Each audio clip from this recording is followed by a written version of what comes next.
Good morning, everybody. This is the much anticipated 1 year later follow-up video on the Freespirit Recreation Evo V2 rooftop tent as a follow-up to my initial review video that I made about a year ago.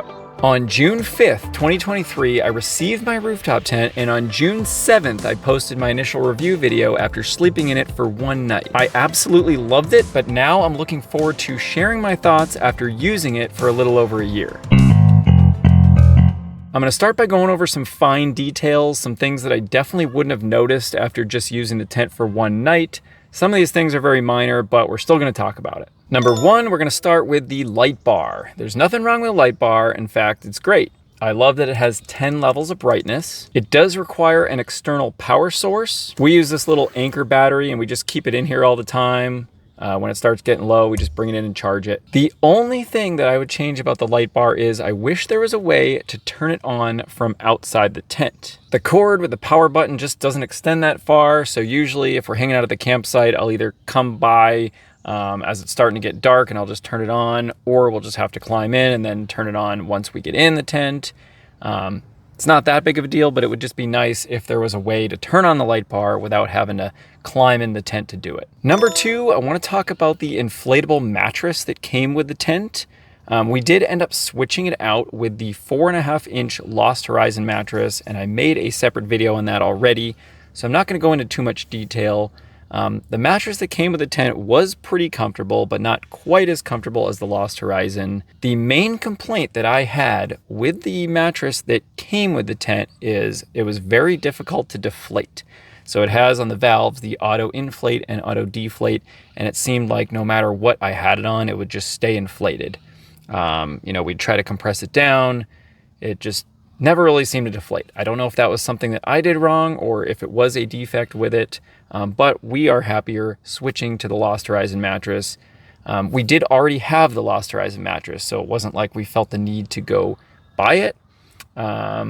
So comfort-wise, I think you'd be okay with the mattress that came with it, but hopefully you'll have a better time deflating it than I did. Next up, number three, we're talking about the windows and the doors. First of all, I love the windows and doors in this tent.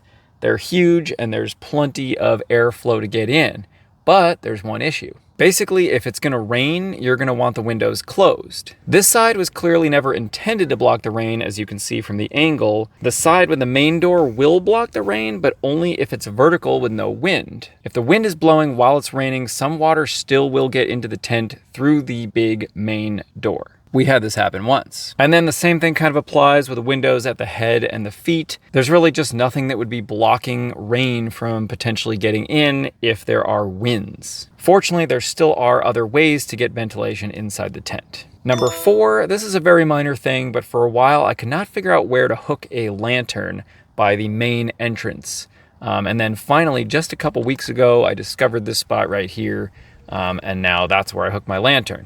Number five, I'm going to talk about fans for really hot summer nights. So we use these fans from Amazon. I'll link them below.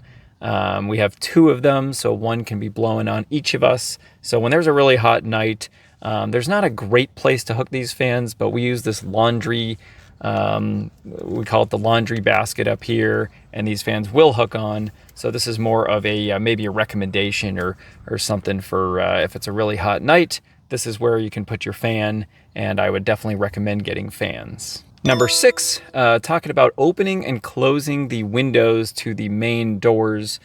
I wish there was a way to more easily keep the windows like halfway open. So if you've got the screen fully open and then you want it maybe halfway enclosed, there's not really a good way to do that.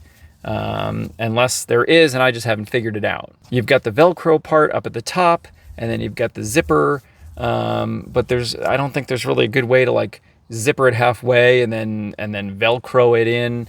I don't know what the solution would be. Maybe I can rig something up. I haven't really tried that yet. But I feel like you either need the windows fully open or fully closed, and it would just be nice to have an option for halfway open. Number seven, and this is the last thing on my fine details list.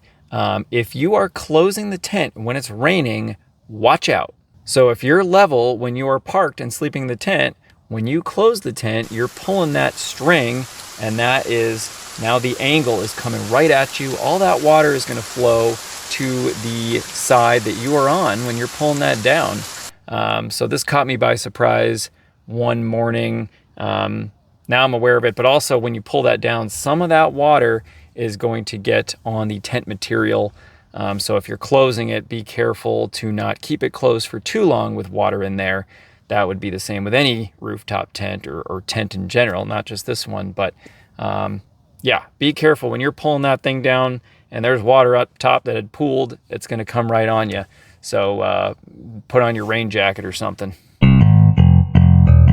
All right, now we're gonna talk a little bit about fitting bedding inside the tent. I did talk about this in my initial video, but we're gonna talk about it a little bit more. When I was researching which tent to get, this is one of the biggest reasons that I chose this tent. It seemed like you could fit a lot of bedding in here, and it's true. And since I've replaced the mattress with the Lost Horizon mattress, I feel like it's even easier to squeeze that bedding in because I'm actually able to get the mattress to deflate. Since we've had this tent, we have been able to fit in here, besides the mattress, 2 sleeping bags, 4 pillows, a small little extra blanket, and a body pillow. Yes, a body pillow. You just need to make sure that when you're arranging the bedding, you kind of distribute it evenly so it's not putting extra tension on certain of the latches. I can't describe how happy I am that we're able to keep the bedding in here. Not only does it make the setup and tear down so much easier, but then it also saves space in the vehicle. Because now you don't have to keep your bedding in the car. You don't have to transfer it from the car to the tent and back to the car. Making sure that you can fit bedding in the tent is so important. Before we replaced the mattress, I felt like I had to get on top of the tent to kind of compress the roof of it down a little bit before I could get the latches to close more easily. That's the main difference I've noticed for closing it after replacing the mattress. I now feel like if I just kind of pull or push down, I guess, on the part where the latch is, then I can get it to close pretty easily. Also, you can adjust the latches, which I'll talk about in a little bit. That leads me to opening and closing the tent, especially with all that bedding in here. In my initial video, it was basically the first couple times that I'd ever opened and closed the tent, so I wasn't as smooth with it as I am now, so I'm gonna show you again. To open the tent, you just go around and open each latch one by one.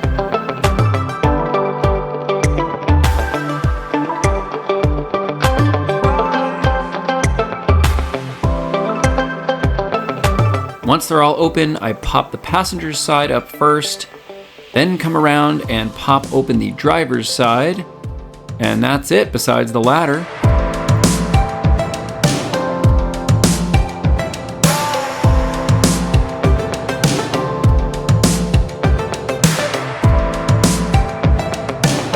To close the tent, you start on this side with the strap and pull the strap down, and then you want to tuck it inside the tent. I hook the latches on this side in place, but I don't completely close them just yet because that creates extra tension. Then I come around, get up on the ladder, and pull that side down and latch it closed. Once that side is latched, it's time to go around and close all the latches. I probably would have saved a few seconds if I did the front left latch next. But that's it, besides putting the ladder away.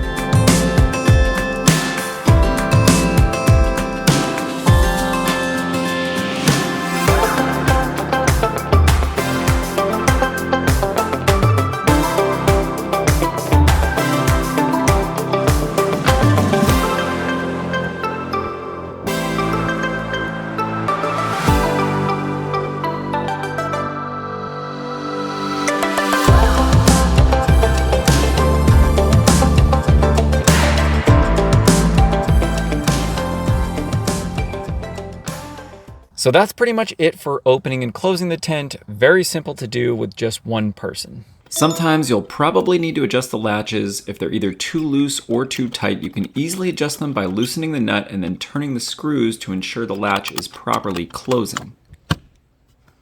Also, when you open your tent, don't leave any of the latches like this. When you close it the next day, the latch will get caught inside. Make sure you fold it all the way down like this. I've got just a couple other miscellaneous things to mention, and then I'm going to answer some questions that have been asked to me since I released the first video. This recommendation would probably be for any rooftop tent, but we bought this small little portable vacuum because debris can get in the tent, and this makes it very easy to clean that debris. So I would recommend a small portable vacuum. And then I didn't mention yet, but the ladder can go on either side. So you can use either of the main doors as a way to get in or out. The shoe covers are only on this side, but if you're in a situation where you have to park and this side is now up against something that's going to be harder to get in, you can set the ladder on the other side. And as you see here, this is where the ladder goes. And I have, it came with 2 sets. So I put one on this side and one on this side. I wouldn't say I frequently get questions, but we'll call this the FAQ. We'll start with how is the durability of the tent? So far, it has been a little over a year and I have had no issues with the durability. There are hardly any signs of wear and tear. How does it hold up in different weather? This will be a little harder to answer because we use it 95% of the time in the summer, and 95% of the time we use it, it's not raining. So it holds up great in good weather.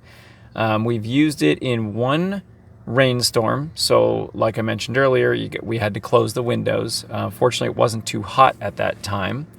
And then you just need to make sure to air the tent out. You can keep it closed when it's wet for a short period of time.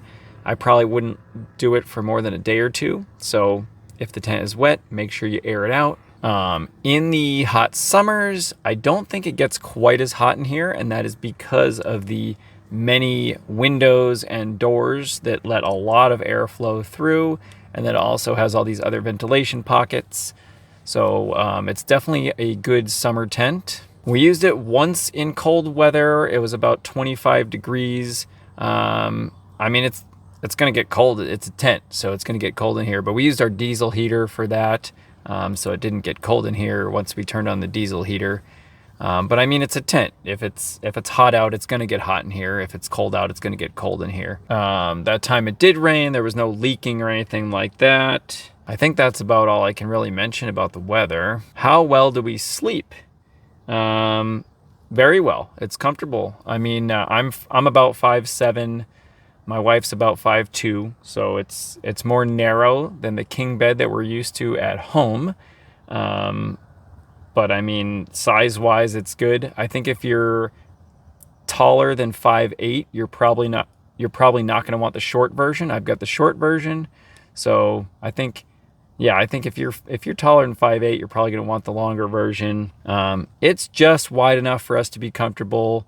We got to be a little careful when we turn, just to not nudge the other person. As I've already mentioned, we did replace the mattress, so I do think that the Lost Horizon mattress is a little bit more comfortable. The longest that we've stayed in it was 15 nights in a row, and that was with the stock mattress, and we were very comfortable. So comfort-wise, it's great. In conclusion, I need to applaud Freespirit Recreation for making such an awesome tent.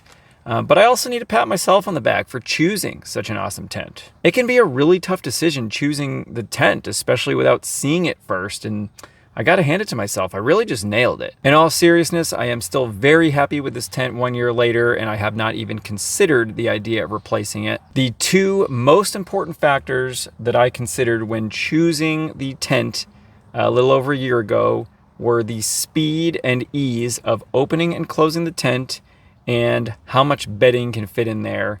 And this was exactly what I was looking for. I cannot imagine a rooftop tent opening and closing any quicker, and I can't imagine needing to fit any more bedding than we can fit in here. Also, it just looks really good. If you are looking for a more detailed video of the interior and exterior, check out my initial review video because I go into a little more detail in that. And also, real quick, I just want to tease that a video review of the V2 version of the 270 awning might be coming soon. If you did find this video helpful, please like and consider subscribing to my channel. That would mean so much to me. If you have any questions or feel like there was something you wanted to know that I might have left out, leave a comment below and I will do my best to answer it. That's it for now. Thanks for watching. See you next time.